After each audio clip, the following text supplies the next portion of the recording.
Stop saving money. I know that sounds insane. Every financial authority you have ever trusted has told you to save. Your parents told you. Your teachers told you. Your bank definitely told you, because your savings account is one of their most profitable products. But here is what none of them told you clearly enough. Saving money in the wrong place at the wrong rate is not responsible financial behavior. It is slow financial suicide dressed up as virtue. Today I am going to show you exactly why conventional saving advice is keeping millions of people financially stuck, and what actually works instead. Welcome to Money Blueprint, real wealth strategies for real people. Let me start with the math that changes everything. The average traditional savings account pays approximately 0.5% interest annually. Current inflation runs at approximately 3 to 4% annually. That means every single dollar sitting in your savings account is losing 2 to 3% of its purchasing power every single year. You are not saving money. You are watching it quietly evaporate while feeling responsible for doing so. Here is what $1,000 looks like after 10 years in a traditional savings account versus invested in a low-cost index fund. Traditional savings account at 0.5%, $1,000 becomes approximately $1,050 after 10 years. You gained $50. S&P 500 index fund at historical average 10% returns. $1,000 becomes approximately $2,500 after 10 years. You gained $1,500. Same starting amount. Same 10 years. 3,400% more wealth from one simple decision: where you put the money. That difference compounded across every dollar you earn over a lifetime is not a small gap.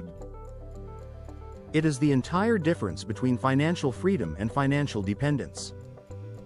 Here is why the save more advice persists despite being mathematically destructive. Banks profit from your savings deposits. They take your money, pay you almost nothing, and lend it out at dramatically higher rates. The save more message is not financial wisdom. It is one of the most successful marketing campaigns in the history of financial services. Your bank needs your money in their account. Telling you saving is responsible keeps it there. This does not mean saving is wrong. It means saving in the wrong place at the wrong rate for the wrong reasons is wrong. There is a critical difference between building a cash emergency fund, which you absolutely need, and hoarding cash in a savings account as a long-term wealth building strategy, which mathematically destroys wealth over time. Here is the framework that actually works. Step 1. Build your emergency fund first and put it in the right place. You need 3 to 6 months of expenses in cash that is immediately accessible. This is not negotiable.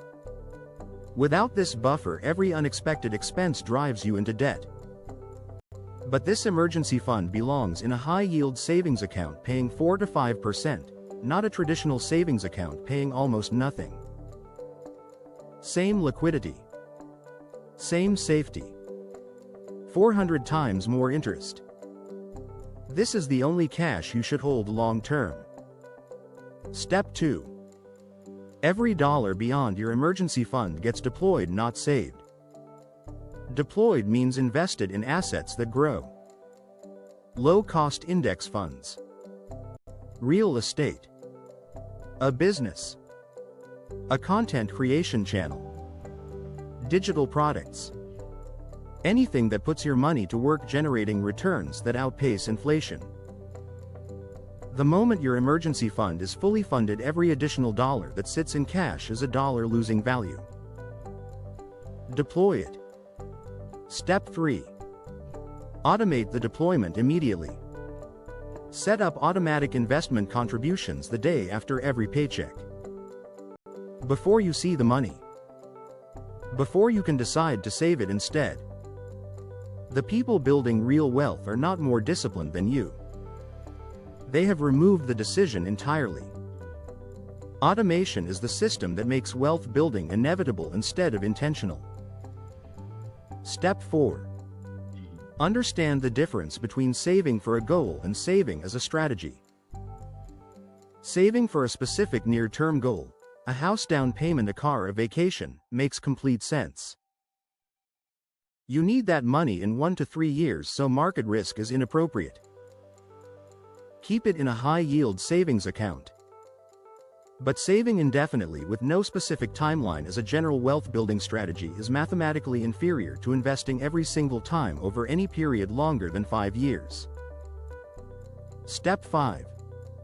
Stop measuring financial responsibility by how much you save. Start measuring it by how fast your net worth grows. Net worth growth is the only metric that actually predicts financial outcomes. Someone saving aggressively in a zero-interest account while their net worth grows at 0.5% annually is being financially irresponsible, regardless of how responsible it feels.